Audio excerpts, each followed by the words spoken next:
Hi my dear மாப்பீஸ். இன்றைக்கி நம்ம தக் லைஃப் மூவிக்கு போகிறோம். அதுவும் நான் சோலோவாக போகிறேன். யாருமே வரல, பசங்க எவனும் வரல இந்த படத்துக்கு. அதனால் நம்ம போகிறோம். போயிட்டு நான் உங்களுக்கு ரிவ்யூ சொல்கிறேன். மாப்பீஸ், ஃபைனலாக தக் லைஃப் மூவி படம் பார்த்துட்டு வந்தாச்சு.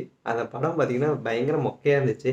ஏன் மொக்கைன்னு சொல்கிறேன்னா, இந்த செக்கச்சவனந்த வானம் படத்துக்கே லைட்டாக பூசி முழுங்கி மறுபடியும் அதே படத்தை எடுத்த மாதிரி இருந்துச்சு. கொஞ்சம் கொஞ்சம் அங்கே வேரியேஷன் ஆச்சு. ஆனால் அதே படத்தை மறுபடியும் பார்த்த மாதிரி கொஞ்சம் நாயகன் அப்படியே கலந்து விட்டு நல்லா மிக்சிங் பண்ணிட்டாரு. இருந்தாலும் எஸ்டிஆரோட ஆக்டிங்கும் கமலோட ஆக்டிங்கும் சூப்பராக இருந்துச்சு. ஐஸ்வர்யா லட்சுமியோட ஒரு அழுவுற சீன் ஒன்று வரும். அது ரொம்பவே சூப்பராக இருந்துச்சு. இந்த அசோக் செல்வனில் எதுக்கு கொண்டு வந்தாங்கன்னு தெரில. அந்த ஒரு கேரக்டர் ஒன்று வேணும் அப்படின்றதுக்காக அசோக் செல்வனை கொண்டு வந்துட்டாங்க.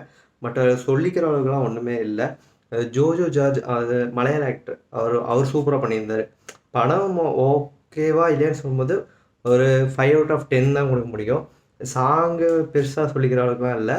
ஆனால் எஸ்டிஆரோட கிளைமேக்ஸ் பர்சன் சூப்பராக இருந்துச்சு. படம் நீங்கள் தேட்டர் போய் பார்க்கறது வேஸ்ட்டு தான். வரும், இன்னும் கொஞ்ச நாளில் ஓடிடியிலே வரும், அப்போ பார்த்துக்கலாம். அது வரைக்கும் வெயிட் பண்ணுங்கள்.